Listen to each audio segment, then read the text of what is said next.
আসসালামু আলাইকুম। চটপটি কার না ভালো লাগে? ছোট বড় সবারই ভালো লাগে চটপটি। আর আমার তো খুব প্রিয় একটি খাবার চটপটি।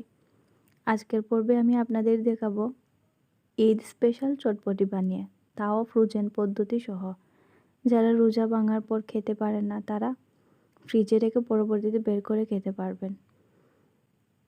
দীর্ঘ 1 মাস রোজা রাখার পর চটপটি খেতে ভালোই লাগবে, কারণ 1 মাস রোজা রাখার পর অনেকেরই তেলে ভাজা ভুজি মিষ্টি জাতীয় খাবার খেতে ভালো লাগে না। তারা কিন্তু এই চটপটি খেতে পারেন অনায়াসে। খেতেও ভালো লাগবে আর মুখে আনবে অন্যরকম স্বাদ। আশা করি আমার আজকের ভিডিওটি আপনাদের ভালো লেগে থাকবে। তো চলুন কথা আর না বাড়িয়ে মূল পর্বে চলে যাই।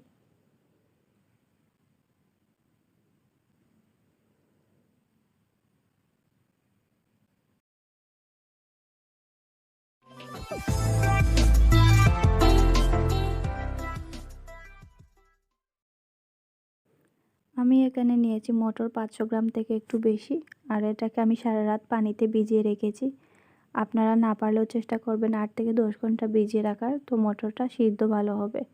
এবার দিয়ে দিলাম আধা চা চামচ বেকিং সোডা।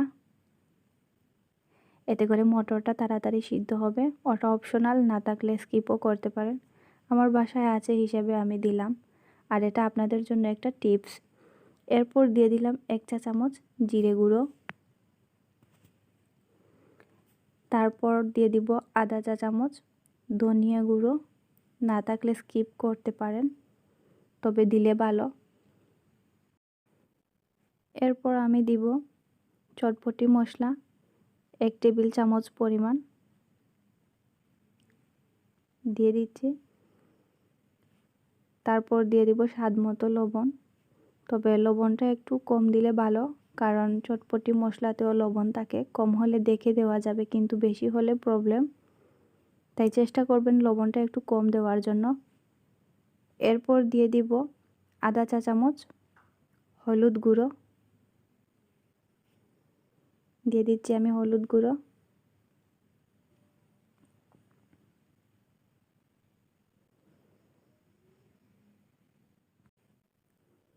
হলুদ গুঁড়োটা অপশনাল, চাইলে দিতে পারেন, আবার স্কিপও করতে পারেন। আমি দিয়েছি যাতে কালারটা একটু সুন্দর দেখায়। এবার দিয়ে দিব 1 চা চামচ আদা রসুন বাটা, চাইলে স্কিপ করতে পারেন, তবে দিলেও বেশি দেওয়া যাবে না, অল্প পরিমাণে দিতে হবে। এবার দিয়ে দিব পরিমাণ মতো আমি পানি, নর্মাল টেম্পারেচারে রাখা পানি দিয়ে দিব।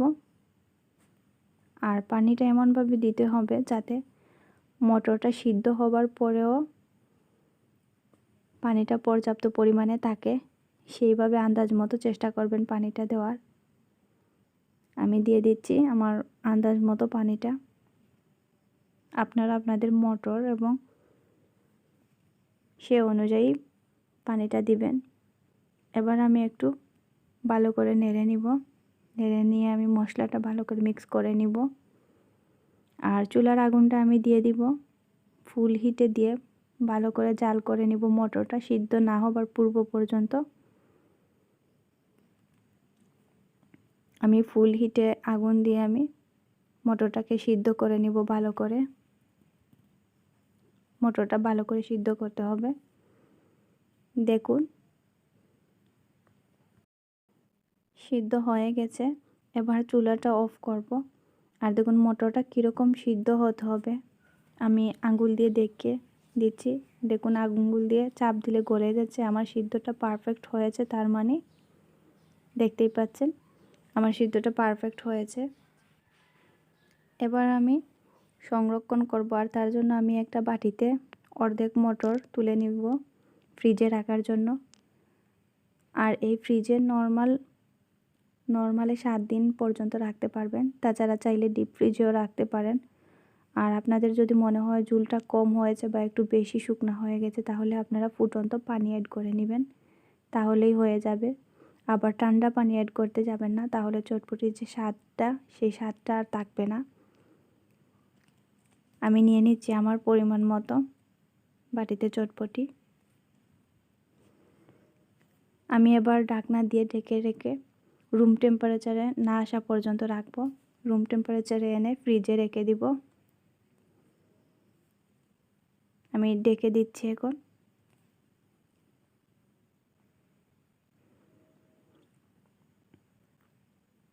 ডেকে দিলাম, আমি রেখে দিব এখন রুম টেম্পারেচারে।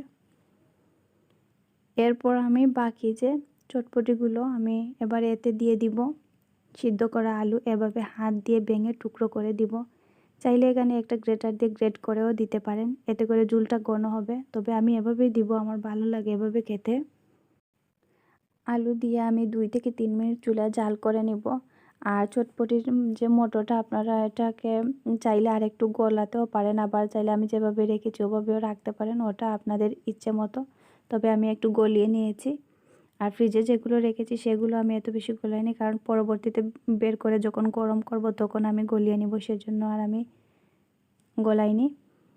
এবার আমি বাকি এগুলোতে এতে দিয়ে দিব এখন 1 চা চামচ চটপটি মশলা।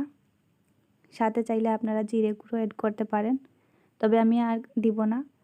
এবার ভালো করে মিক্স করে নিব। আর চটপটি বানানোটা কিন্তু এক একজন এক এক রকম বানিয়ে থাকেন। আমি জানি না আমার তৈরি চটপটিটা আপনাদের ভালো লাগবে কি না, তবে আমি সাজেস্ট করব আপনাদেরকে একবার বাসায় বানিয়ে দেখতে পারেন। আশা করি আবার বানিয়ে খেতে ইচ্ছে করবে। আর যারা আমার চ্যানেলটি এখনও সাবস্ক্রাইব করেননি, প্লিজ আমার চ্যানেলটি সাবস্ক্রাইব করবেন। আর পাশে থাকা নোটিফিকেশন বেলটি অন করে রাখবেন, যাতে আমার পরবর্তী ভিডিওগুলো আপলোড দেওয়ার সাথে সাথে আপনাদের কাছে চলে যায়। আমার মিক্স করা শেষ, এবার পরিবেশনের পালা। তার জন্য আমি এখানে একটা বাটি নিয়ে নিব। আমি সরিয়ে নিচ্ছি, নিয়ে নিলাম একটা বাটি। আপনারা যে কোনোটা নিতে পারেন আপনাদের ইচ্ছে মতো। আমি বাটি নিয়েছি, ছোটো বাটি একটা নিয়েছি। এবার আমি এতে কিছুটা চটপটি ঢেলে দিব। আর আরেকটা কথা, আমি কিন্তু আপনাদের আলাদা করে চটপটির টক বানিয়ে দেখাইনি। আপনারা তেঁতুল গুলে আবার লেবুর রস দিয়েও খেতে পারেন আপনাদের ইচ্ছে মতো। আমি আলাদা করে আর টকটা বানিয়ে দেখাইনি।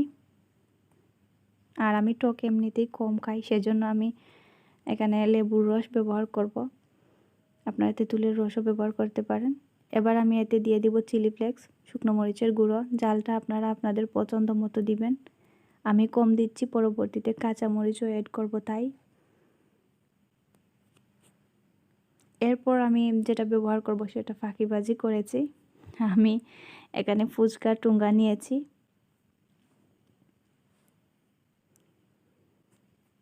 চাইলে এখানে আপনারা ছোটো ছোটো নিমকি বা হাতে বানানো নিমকিও ব্যবহার করতে পারেন, তবে আমি ভিডিওটি অনেক লম্বা হয়ে গেছে তাই ফুচকার টুঙ্গাই দিয়েছি সময়টা বাঁচানোর জন্য। অল্প পরিমাণে দিচ্ছি, বেশি দিলে আবার চটপটির ঝুলটা টেনে নিবে, এরপর দিচ্ছি। আরেকটি কথা, আমি কিন্তু ভিডিও অনেক স্কিপ করে করে দেখেছি, তারপর ভিডিও একটু হয়তো লম্বা হয়ে গেছে, তার জন্য ক্ষমা প্রার্থী। এবার আমি এতে দিয়ে দিব পেঁয়াজ কুচি, একটু বেশি দিচ্ছি, আমার ভালো লাগে বেশি দিয়ে খেতে। এখানে আপনারা চাইলে কমও ব্যবহার করতে পারেন আপনাদের ইচ্ছে মতো, তবে আমি একটু বেশিই দিব, আমার পেঁয়াজ বেশি দিয়ে ভালো লাগে। এরপর আমি এখানে নিয়েছি